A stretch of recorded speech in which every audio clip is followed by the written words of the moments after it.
लेकिन जब MQM के अंदर ये बातें होना शुरू हुई तो मैंने 2016 में इसको छोड़ा इसीलिए था कि नहीं अब तासुब बढ़ गया MQM के अंदर, नेशनल पॉलिटिक्स करनी है।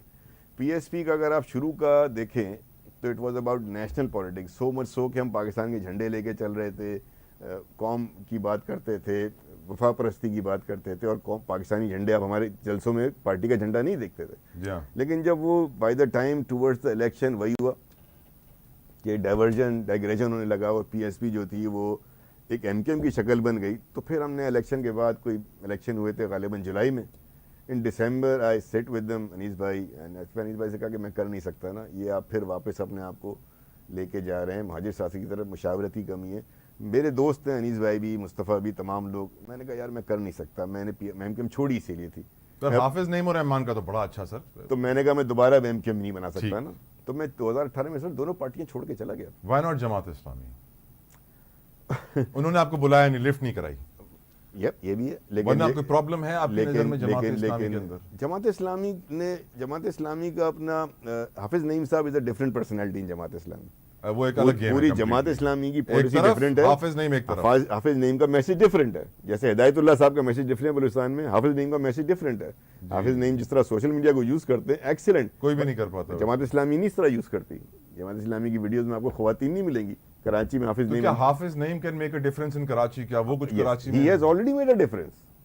वो एक अच्छी आवाज है कराची को बात करते हैं, at least he raises the issues, तो ये ठीक है। लेकिन जमात इस्लामी का फिर डोमेन छोटा है, और जमात इस्लामी के साथ एक रिलीजियस कॉनोटेशन भी है जिसके अंदर के नेशनल लेवल की पॉलिटिक्स नहीं हो सकती।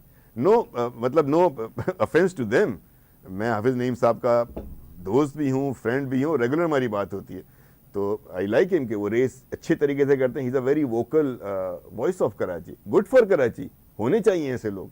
तो ये वजह है कि नहीं कि पीपल्स पार्टी, मैंने आपको बताया कि इसलिए ज्वाइन की मैंने।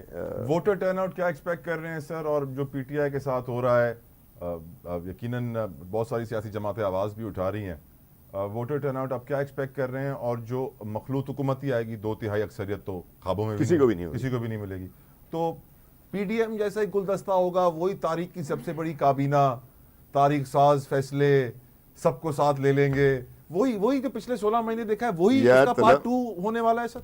यार तलब, मैं समझता हूँ कि उसके पार्ट 2 में कम से कम 2 बड़ी पार्टियों को एक साथ नहीं बैठना चाहिए, पीपल्स पार्टी और PMLN। हाँ सर वो peoples party already Khurshid Shah sahab भी कह चुके हैं और भी लोग कह चुके हैं कि हाँ अब जीत जाएंगे तो फैसला कर लेंगे, चांसेस है। मेरे ख्याल में इन दोनों को एक साथ इसलिए नहीं बैठना चाहिए कि it's not good for democracy.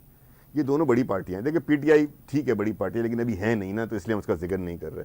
अगर ये 2 पार्टियां अलग-अलग कोalition बनाती हैं जी हाँ, तो कम से कम एक बड़ी पार्टी अपोजिशन में बैठेगी। अपोजिशन का भी तो बड़ा रोल है ना सर। नहीं यहाँ सर चोर पुलिस एक हो गए हैं, वो कह रहे हैं कोई सर अपोजिशन ना हो। मैं आइडियोलॉजिकली बात कर रहा हूँ, थियोरेटिकली बात कर रहा हूँ कि सर ये फिर अच्छा नहीं होता कि सारी बड़ी पार्टियां मिलकर हुकूमत बना लेना, तो फिर अपोजिशन नहीं रह जाती, आपका कंस्ट्रक्टिव फोर्सफुल अपोजिशन नहीं रह पाती, फिर एक बड़ी आवाज़ नहीं रह जाती। तो अगर पीपल्स पार्टी दीगर इस्तेकाम पार्टी के साथ या MKM के साथ या JUIF के साथ मिलकर हुकूमत बनाती है, आज़ाद उम्मीदवार जो है PTI वाले जो अवेलेबल होंगे हर एक को, अगर उनके साथ मिलकर हुकूमत बनाती है तो फिर सर PMLN को अपोजिशन में बैठना चाहिए। ये मेरा कमेंट है, पार्टी का व्यू नहीं है। इसी तरह अगर PMLN सब के साथ मिलकर बनाती है sir, peoples party should opt to sit in the opposition and concentrate in Sindh and Balochistan, क्योंकि ये अपोजिशन हमें असेंबली में चाहिए to have some notion of democracy and constitutional challenge in the assembly. Thank you so very much Raza Haroon sahab, बहुत मज़ा आया, बहुत खुशी हुई। अल्लाह ताला आपको कामयाब करे, आपका जो ख्वाब है कराची के लिए, पाकिस्तान के लिए, वो पूरा हो। और मैं आखिर में यही दुआ करूँगा